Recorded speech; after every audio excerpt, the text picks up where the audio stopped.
On a bright, sunny afternoon in July 2009, drivers on Taconic State Parkway in New York saw something that made their blood run cold. A red minivan was screaming down the highway at nearly 80 miles per hour, but it wasn't on the right side of the road. It was flying toward oncoming traffic, headed straight for families and commuters who had nowhere to go. People honked their horns, flashed their lights, and swerved into the grass, watching in horror as a woman behind the wheel sat perfectly still, staring straight ahead with a frozen expression. Inside that van were 5 innocent children, laughing and playing just moments before, unaware that their Aunt Diane was driving them into a nightmare. Suddenly, a deafening crash echoed through the valley as the van slammed into an SUV, sending metal and glass flying through the air like confetti. When the smoke cleared, the most shocking mystery in New York history began. How could a perfect mother and aunt, known for being the most responsible person in a family, do something so heartbreakingly wrong? To find out how this tragedy started, we had to go back to the beginning of that summer weekend. Diane Schuler was 36 years old, and everyone called her a supermom. She had a high-paying job, a nice house in Long Island, and she was the person everyone went to when they needed help. She was organized, she never forgot a birthday, and she was incredibly protective of her children. On this particular weekend, Diane, her husband Danny, and their 2 kids, Brian and Erin, went on a camping trip to upstate New York with their 3 nieces, Emma, Allison, and Kate. The weekend was filled with the lows of a peaceful summer, roasting marshmallows by the fire, swimming in the lake, and the sound of children giggling in their sleeping bags. Everything seemed completely normal and happy that on Sunday morning, July 26, the family prepared to head home. Danny took the family truck with the camping gear, and Diane took the children in the red Ford Windstar minivan. Before they left, they stopped at McDonald's for breakfast. Security cameras showed Diane walking in, ordering food, and chatting with the workers. She looked healthy, she looked sober, and she looked like she was in total control. There was no sign that anything was wrong. She buckled the 5 kids into their seats, made sure they had their toys, and began to drive south toward Long Island. It was a simple 3-hour drive that she had done many times before, but as the minivan rolled down the highway, something began to shift. About an hour into the trip, Diane stopped at a gas station. She walked inside and asked for pain medicine for a toothache. The worker said she seemed fine, but perhaps a little bit tired. She got back in the van and kept driving. A little while later, other drivers started calling the police. They said a red van was tailgating them, honking the horn for no reason, and weaving across the white lines. This was the first high of the mystery, the moment the responsible Aunt Diane began to act like a different person. Inside the van, the nieces started to get scared. They didn't understand why their aunt was driving so fast or why she wouldn't answer them when they asked if she was okay at AT 11:37 a.m. Diane's cell phone rang. It was her brother, the father of the 3 nieces. He wanted to check on them. When Diane answered, her voice was thick and she sounded confused. She told him she was having trouble seeing and that everything looked blurry. Her brother told her to pull over immediately and wait for him to come help. Diane pulled the van over to the side of the road near a toll plaza. She left her phone on the concrete barrier and got back into the driver's seat. For some reason, instead of waiting for her brother, she put the van in gear and drove away, leaving her phone behind. This left her family with no way to reach her, and Diane was now a ghost on the highway, lost in her own mind. The children were now crying. The oldest niece, Emma, called her father from a different phone, screaming that Aunt Diane was acting wrong and that she couldn't stay awake. The father told her to try and grab the steering wheel, but they were just children, and the van was moving too fast. Diane had entered a state of total confusion. She drove the van onto an exit ramp, but she was going the wrong way. She ignored the do not enter signs and the wrong way signs that were painted in bright red. She was now heading south in the northbound lanes of the Taconic Parkway. For 2 miles, Diane drove against traffic. Dozens of people called emergency services, their voices shaking as they described the red van that wouldn't stop. Diane didn't brake. She didn't look at the other cars. She gripped the wheel and pressed her foot hard on the gas pedal. As the van rounded a curve, a massive SUV filled with 3 men was coming the other way. There was no time to turn. There was no time to hide. The sound of the impact was so loud it could be heard from miles away. The van flipped over and burst into flames. When the first people ran to help, they found something that made them drop to their knees in grief. Amidst the wreckage, they found a large bottle of vodka, nearly empty, hidden right where the Supermom had been sitting. But the biggest shock was still to come when the doctors looked at Diane's blood and found a secret she had been hiding from everyone she loved. When the doctors at the hospital finally finished their tests on Diane, the results sent a shockwave through the state of New York that no one could believe. They found that Diane had enough alcohol in her system to be considered legally drunk twice over, and she also had evidence of medicine in her body that usually makes people very sleepy. This was the highest peak of the mystery because it didn't match the Supermom everyone knew. Her husband, Danny, refused to believe it. He went on television and told the whole country that his wife was not a drinker and that she must have had a medical emergency, like a stroke or a sudden pain in her head that made her confused. He promised to spend every penny he had to prove that Aunt Diane was a hero who had a tragic accident, not a woman who had made a terrible choice. The United States was split in half. Some people felt sorry for the family, while others were angry that so many lives were lost because of what the doctors found out as the weeks went by. The story settled into a long, sad lull. The families of the other people in the SUV began to ask for answers, too. They wanted to know how a woman could leave McDonald's looking perfectly normal and then, just 4 hours later, be in such a state. Private investigators began to retrace every single mile Diane drove that day. They looked at the gas station tapes again, and they talked to the people who saw her pull over to leave her phone on the highway. It was a very quiet and heavy time for the town of Long Island. The playground where the children used to play was empty, and the Supermom posters were taken down. Everyone was waiting for a second test to show if the doctors had made a mistake. The tension returned when a famous doctor decided to look at Diane's body one more time. He checked her heart, her brain, and even her teeth to see if that toothache she mentioned at the gas station was the reason she started acting strange. During this high point of the investigation, they found that Diane did have a very bad abscess in her mouth, which can cause extreme pain that radiates through the whole head. Some people started to wonder, did the pain get so bad that she took a drink just to make it stop, not realizing how much it would affect her? It was a terrifying thought that a small toothache could lead to a giant disaster on the Parkway. But the investigators also found something else that was hard to explain. They found that Diane had been very good at hiding things for a long time. They talked to people who said she was a rock of the family, the one who never showed any weakness. This was a low, psychological part of the story. It made people think about how much pressure Diane was under to be perfect every single day. She worked a hard job, took care of the house, and looked after everyone else's kids. Some doctors suggested that she might have been suffering in silence for years, wearing a mask of happiness while feeling overwhelmed on the inside. It was a lesson for the whole country about how important it is to talk about our feelings before they become too heavy to carry. As the months turned into a year, a big meeting was held to decide if there would be a trial. The families of the children and the men in the SUV sat in a room together for the first time. It was an extreme high of emotion. There were tears, angry words, and a lot of papers being passed around. The judge looked at all the evidence, the McDonald's tapes, the phone calls from the scared nieces, and the empty bottle found in the van. Even though Diane's husband fought hard to protect her name, the evidence was like a mountain that couldn't be moved. The court decided that what happened on the Taconic Parkway was a tragedy caused by the person behind the wheel, and no medical excuse could change the facts of that day even after the case was technically over. The mystery of Aunt Diane stayed alive in the hearts of the people who lived along the highway. In 2026, a new documentary was filmed about the Taconic tragedy. The filmmakers found a witness who had been too afraid to speak back in 2009. This witness was a woman who had been at the camping site on that final morning.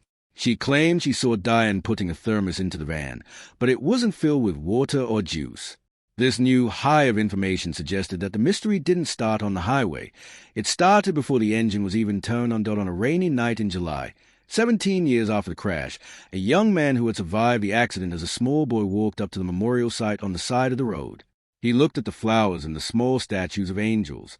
As he turned to leave, he saw a woman standing in the shadows of the trees, wearing a hat and a long coat. She looked exactly like the photos of Diane from the news. She placed a single white rose on the grass and whispered, "I'm so sorry." Before the young man could say a word, she vanished into the mist, leaving him to wonder if the ghost of the Taconic Parkway was still trying to explain the unexplainable. The mysterious woman in the mist vanished so quickly that the young man wondered if the grief of the Taconic Parkway had finally played a trick on his mind.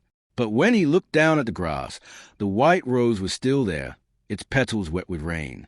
This was a high peak of the mystery, the idea that the story of Aunt Diane wasn't just a police report from 2009, but a living shadow that still followed the family. He picked up the rose and noticed a small, laminated card tied to the stem with a piece of old camping string.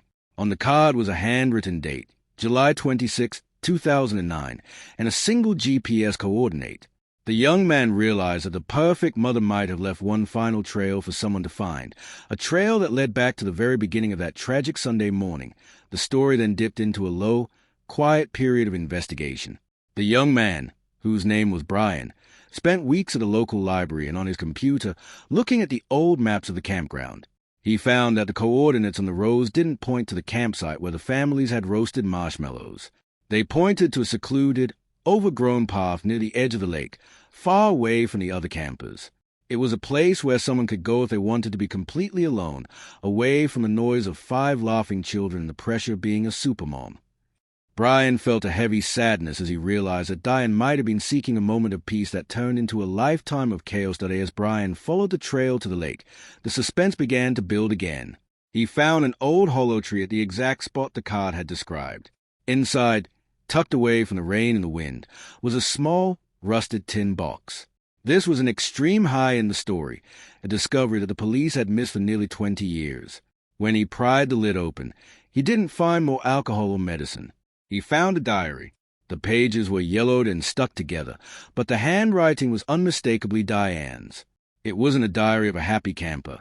It was a diary of a woman who felt like she was drowning in her own life, trying to be everything to everyone while her own heart was breaking Diane the low, soft light of his flashlight. Brian read the final entry, written just hours before the van pulled onto the Taconic Parkway. Diane wrote about the mask she wore and how the pain in her tooth felt like a metaphor for the pain in her soul. She wrote that she just wanted to sleep for 1,000 years, but knew she had to get the children home. This part of the story was a deep, emotional look into the intimate struggle of a woman who didn't know how to ask for help. It showed that the tragedy wasn't just an accident on a highway. It was a result of a silent battle that had been lost long before the car was ever put in gear. The story reached its final high when Brian brought the diary to the last surviving members of the family. There were no cameras this time, and no news reporters. In a quiet living room in Long Island, the family sat together and listened to Diane's true voice for the first time. They realized that they had loved a supermom, but they had never really known the woman behind the mask. The mystery of why she drove the wrong way was finally answered. She wasn't just lost on the road. She was lost in a world that demanded she be perfect. Day as the sun set on the final chapter of the Aunt Diane story, the family decided to share the diary with the world as a warning. They wanted other supermoms and superdad to know that it is okay to be tired, it is okay to be in pain, and it is always okay to pull over and ask for help. The ghost of the Taconic Parkway finally found peace, not through a court case or a doctor's test, but through the simple, honest truth.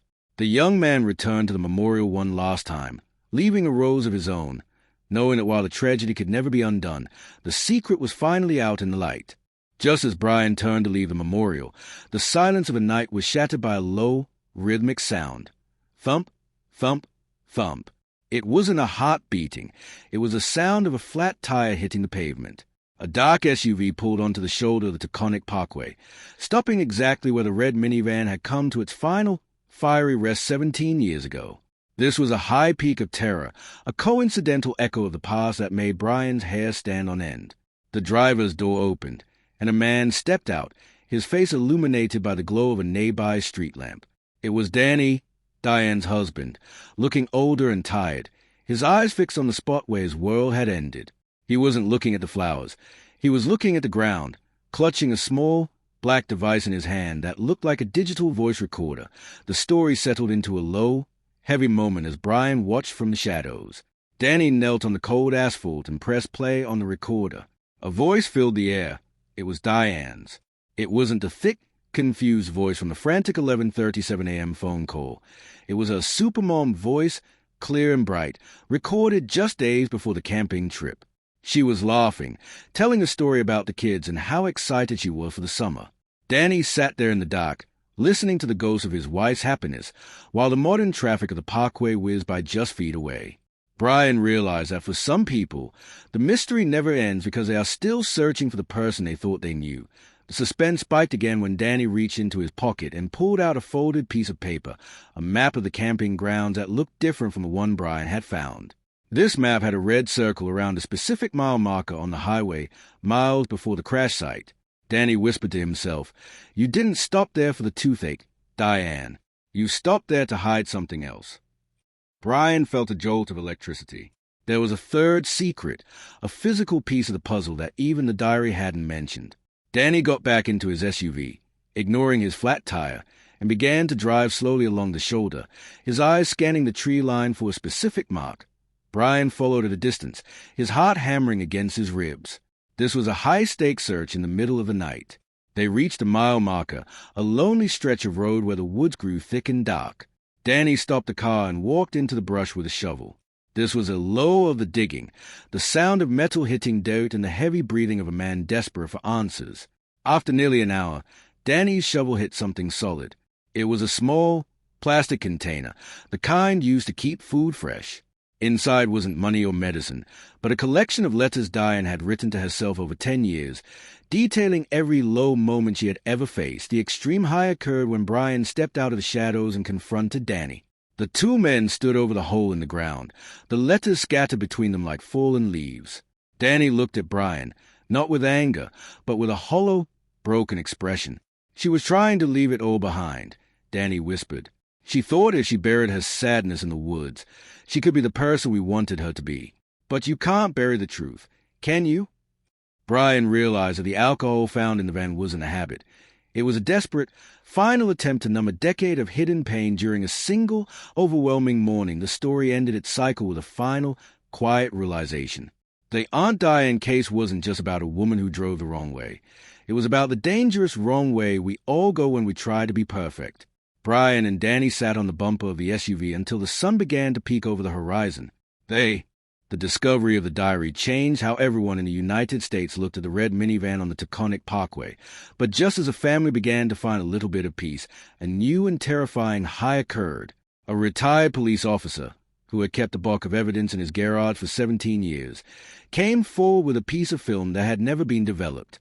It was from a disposable camera found deep under the passenger seat of the wrecked van, a spot the original investigators had missed in the chaos.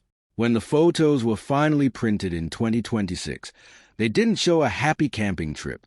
They showed Diane staring into the lens with a look of pure, frozen fear, and in the background, through the rear window of the van, was a dark black SUV that seemed to be following them miles before the crash happened.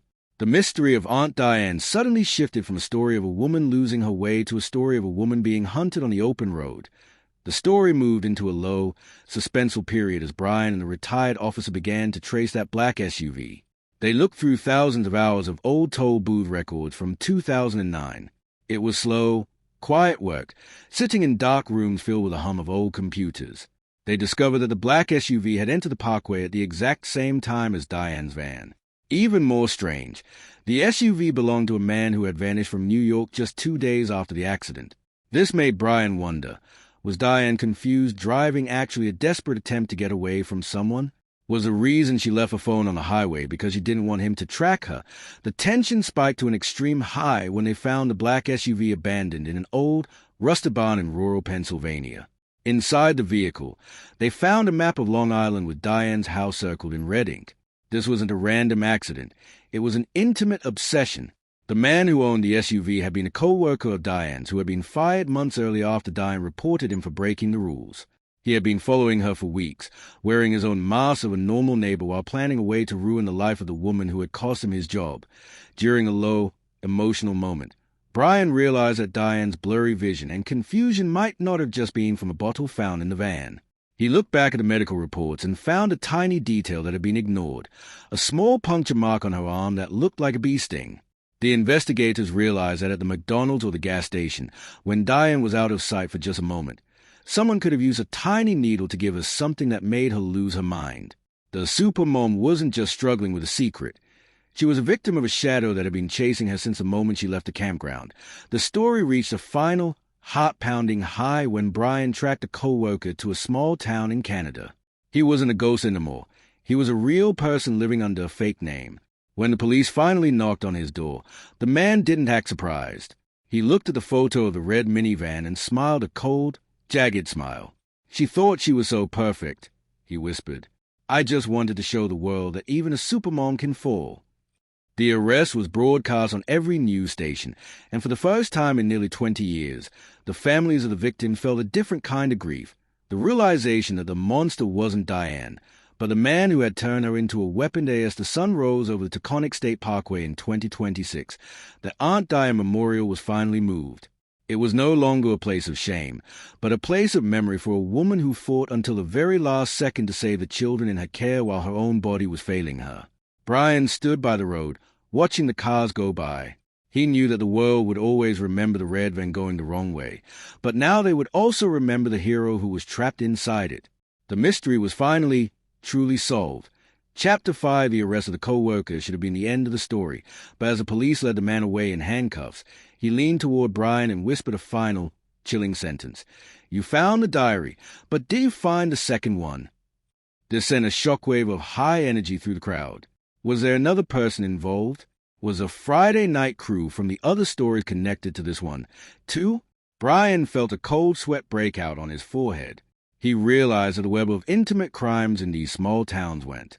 As the last of the letters turned into gray ash, Danny stood up and looked into the dark woods, but his eyes suddenly went wide with terror. From the deep shadows of the trees, a small, pale hand reached out and touched the rusted guardrail. A soft, chilling voice whispered, "Aunt Diane, is it time to go home yet?" Brian felt his heart stop in his chest.